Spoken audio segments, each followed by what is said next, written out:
गुरुर्ब्रह्मा गुरुर्विष्णु गुरुरेवो महेश्वरा गुरु साक्षात् परब्रह्म तस्मै श्री गुरुवे नमः। तस्मै श्री गुरुवे नमः।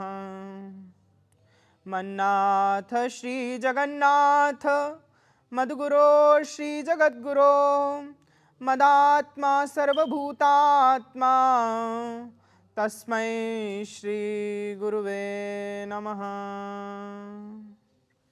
गुरु, गुरु शब्द, गुरु गुरु क्या है? गुरु शब्द सिर्फ शाब्दिक अर्थ देखेंगे, मने गु मने अंधकार, रु मने प्रकाश। जो अंधकार है अज्ञान का, तमोगुण का और बिल्कुल भोग वृत्ति का, उसको जो हटा दे उसको ही हम बोलते हैं गुरु। क्या गुरु सिर्फ यहाँ तक सीमित है? नहीं। गुरु, गुरु मतलब गुरु माने सर्वस्व, गुरु माने जीवन, गुरु माने हमारे साक्षात आराध्य देव। गुरु ब्रह्मा। हम आज सिर्फ इस छोटे से वाक्य को ही समझने का कोशिश करेंगे। हम बिल्कुल से एकदम से इसी वाक्य को बोले जा रहे हैं, एकदम भेड़ चाल के अंदर बोले जा रहे हैं, लेकिन कभी इसके ऊपर चिंतन किया नहीं और कभी हमने इसको समझा नहीं कि गुरु है तो है क्या। गुरुर ब्रह्मा, जो हमारे गुरु हैं वही ब्रह्मा है। वो ब्रह्मा क्यों है? क्योंकि जब दीक्षा संस्कार होता है, जब गुरुदेव दीक्षा और शिक्षा से हम लोगों को युक्त करते हैं, तब गुरु हमको एक नया जीवन देते हैं। वो हमारे अंदर एक नए व्यक्तित्व को जन्म देते हैं और प्रकट करते हैं। एक नया व्यक्ति, एक नया व्यक्तित्व। जब साधक देखता है कि गुरु के जीवन के अंदर आने से पहले हमारी जिंदगी क्या थी, तो बिल्कुल देखते हैं अंधकारमय, बिल्कुल अंधकार से युक्त, कोई सार नहीं, निस्सार जीवन। लेकिन जब गुरु या फिर एक संत भगवान हमारे जीवन के अंदर आते हैं, तो प्रथम दिवस से हम उनके साथ में जुड़ना प्रारंभ हो जाते हैं। प्रथम दिवस से वो हमारे अंदर एक नए व्यक्तित्व का निर्माण प्रारंभ कर देते हैं। तो गुरुर ब्रह्मा गुरुर विष्णु, जो उन्होंने जो एक प्यारा सा एक नया, एक प्यारा सा, एक आनंदमय, एक एकदम से शांतिमय ज्ञान में व्यक्ति का निर्माण किया। उस व्यक्ति का रक्षण करना भी तो आवश्यक है, उसका प्रिजर्वेशन भी तो आवश्यक है। क्रिएशन तो हो गया, क्रिएट तो कर दिया, एक बहुत प्यारा सा, एक अच्छा सा, एक निर्मल सा जीव, एक निर्मल सा साधक, जो कि इस अध्यात्म मार्ग के ऊपर बिल्कुल शेर की तरह सीना तान करके चल रहा है। लेकिन उसका रक्षण कौन करेगा? उसके अंग संग्रह करके उसका रक्षण संरक्षण कौन करेगा? वो भी करेंगे गुरुदेव, क्योंकि गुरु ही विष्णु हैं। और फिर उसके बाद में साधक के अंदर बहुत ऐसी चीजें होंगी, उसके पाप, उसका मोह और उसका जो बंधन है, जो उसका कैसे उसको संसार की बेड़ियों ने जकड़ रखा है, कैसे उसके अंदर दुर्गुण हैं। उन दुर्गुणों का क्या होगा? उन दुर्गुणों को कैसे हम देखेंगे? क्या उन दुर्गुणों को हमको खुद को संभालना पड़ेगा?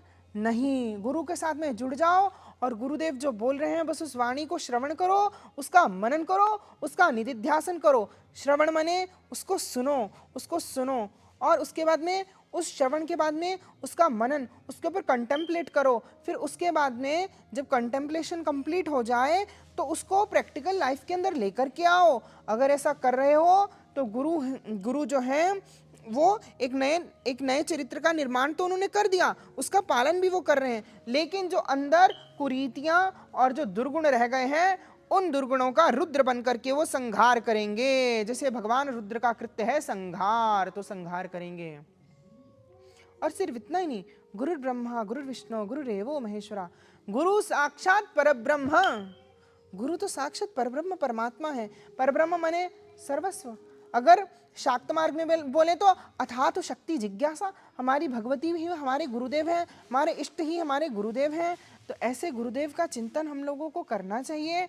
ऐसा इस प्यारे से श्लोक का यही अर्थ है। फिर आज के संसार में देखें तो गुरु कम तो गुरु घड़ियाल ज़्यादा है। गुरु सिर्फ दिखने के अंदर गुरु हैं, सिर्फ बोलेंगे थोड़ा बहुत, लेकिन उन लोगों को ज्ञान नहीं है, वो एक सच्ची परंपरा से जुड़े हुए नहीं हैं। लीनिएज बहुत ज़रूरी है, बहुत ज़्यादा ज़रूरी है कि कैसे वो जो परंपरा प्रोक्त ज्ञान आता है वो कितना आवश्यक है। अगर हम अपनी परंपरा की बात करें तो हमारी परंपरा साक्षात भगवान शिव और भगवती ललिता से प्रारंभ होती है, भगवती महात्रिपुर सुंदरी से, भगवती पार्वती से प्रारंभ होती है। फिर वही ज्ञान ब्रह्मा जी, विष्णु जी आदि हमारे दिव्योग गुरुओं से होकर के, जो हमारे दिव्योग गुरुओं से होकर हमारे सिद्धों गुरुओं तक आती है। सिद्धों गुरुओं के अंदर कैसे आती है? अगस्त्य लोपामुद्रा से होते हुए ऐसे और वशिष्ठ जी, विश्वामित्र जी आदि से होते हुए एकदम से ये विद्या पहुंचती है। भगवान वेदव्यास आदि से होते हुए बड़े ही आराम से ये विद्या पहुंचती है, बड़े सुसज्जित और सुंदर ढंग से ये पहुंचती है आद्य गुरु भगवान शंकराचार्य जी से। शंकराचार्य जी ही साक्षात शंकर है। शंकरो शंकरः साक्षात। तो ऐसे ही शंकराचार्य जी साक्षात शंकर हैं। ऐसे शंकराचार्य जी तक के हमारे मानवों गुरुओं के अंदर शंकराचार्य जी बड़े प्रधान गुरु हैं। देखिए, पहले दिव्यो गुरु जो देवता हैं, और फिर सिद्धो गुरु जो शास्त्रों के अंदर सिद्ध संतों का वर्णन है, वो मानवो गुरु। जैसे हम लोग जैसे मानव हैं वैसे ही वो भी मानव थे। ऐसे गुरु, ऐसे जैसे जो गुरु हैं वो उन गुरुओं तक पहुंचती है। और वो जो गुरु हैं वो जैसे कि हमारे प्यारे प्यारे शंकराचार्य जी तक पहुंची। फिर शंकराचार्य जी से जो हमारी परंपरा का ज्ञान है वो सिद्धाश्रम परिवार के अंदर आता है। परमहंस श्री निखिलेश्वरानंद जी के द्वारा होते हुए, श्री स्वामी श्री दिव्य चेतनानंद जी के द्वारा होते हुए, परम पूज्य सद्गुरुदेव श्री ललिता शरण स्मिताम्बा से होते हुए हम तक आता है।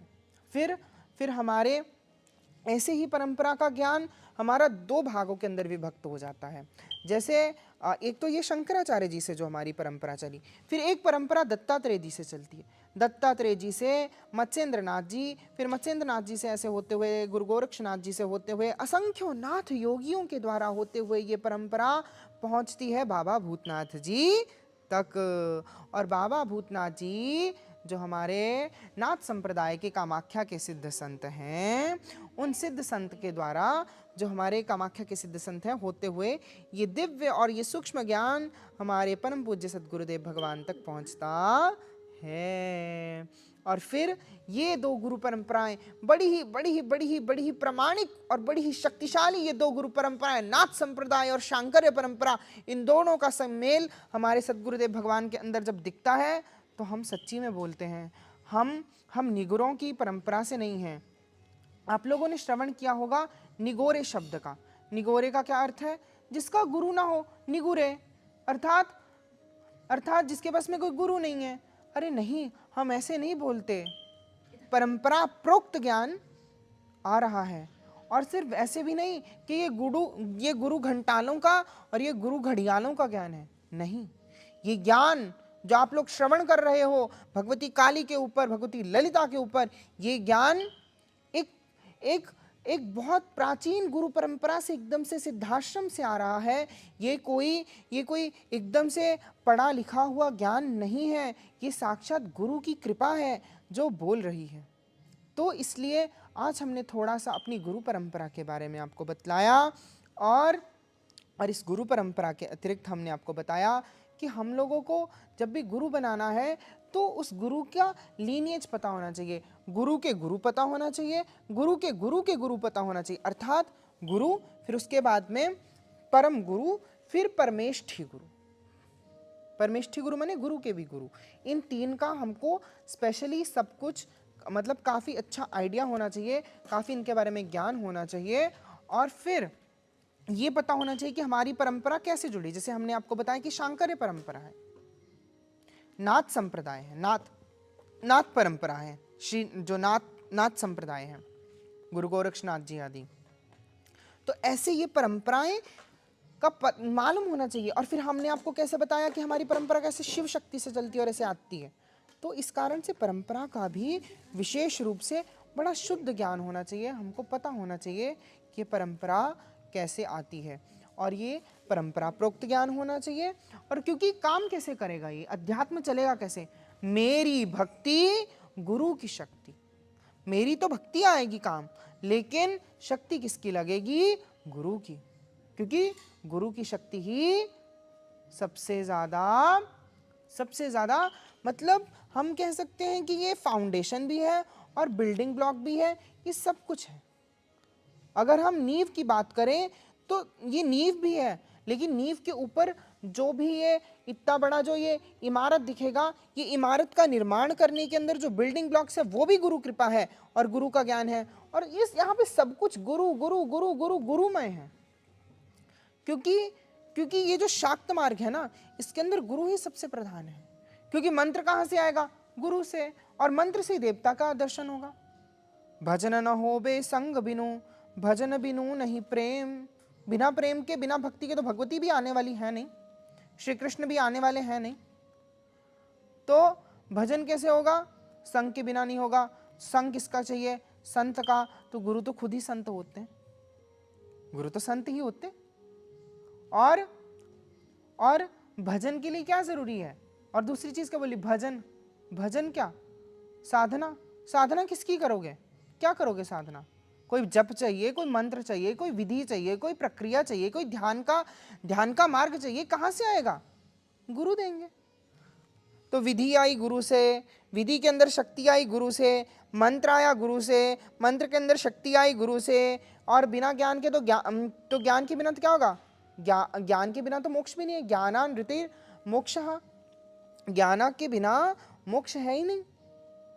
तो अगर मोक्ष बिना ज्ञान के नहीं मिल सकता, तो मोक्ष मूलम गुरु कृपा, ये भी हम लोग बोलते हैं। तो जो मोक्ष जो है वो गुरु की कृपा से उद्धरित होता है। तो वो भी कहाँ से आया? गुरु से। और मंत्र, हमारा मंत्र कहाँ से आता है? गुरु से। सब तो गुरु से आया। हम नहीं जानते श्री कृष्ण कौन है, हम नहीं जानते भगवती कौन है, हम नहीं जानते काली दुर्गा कौन है, नहीं जानते। अभी तो परिचय नहीं है। कौन कराएगा? गुरु। तो इसीलिए गुरु का इस मार्ग के अंदर बहुत विशेष महात्म्य है, बहुत विशेष महात्म्य है। तो ऐसा बोलते हुए, ऐसा अपने सद्गुरुदेव भगवान का चरण कमलों का ध्यान करते हुए हम लोग इस वाणी को विराम देते हैं। बोलिए श्री सद्गुरुदेव भगवान की जय। और गुरु चरणों के ध्यान के अंदर सदा लगे रहेंगे, क्योंकि श्री गुरुपद नख मणिगण ज्योति, सुमिरह ज्ञान दृष्टि ही होती, सुमिरह दिव्य दृष्टि ही होती। अगर हम लोगों को दिव्य दृष्टि, जो दिव्य चक्षु जिनका वर्णन भगवान कृष्ण अपनी गीता के अंदर कर रहे हैं, वो अगर ज्ञान चक्षु चाहिए, वो दिव्य चक्षु चाहिए, तो वो दिव्य चक्षु कहाँ से प्राप्त होंगे? सिर्फ और सिर्फ भगवान के प्यारे प्यारे स्वरूप जो सद्गुरुदेव हैं, उनका चिंतन करने से होगा। तो उनके चिंतन के अंदर, उनके चरण कमलों के चिंतन के अंदर डूबे रहें। जय मां ललितांबिका, जय गुरुदेव।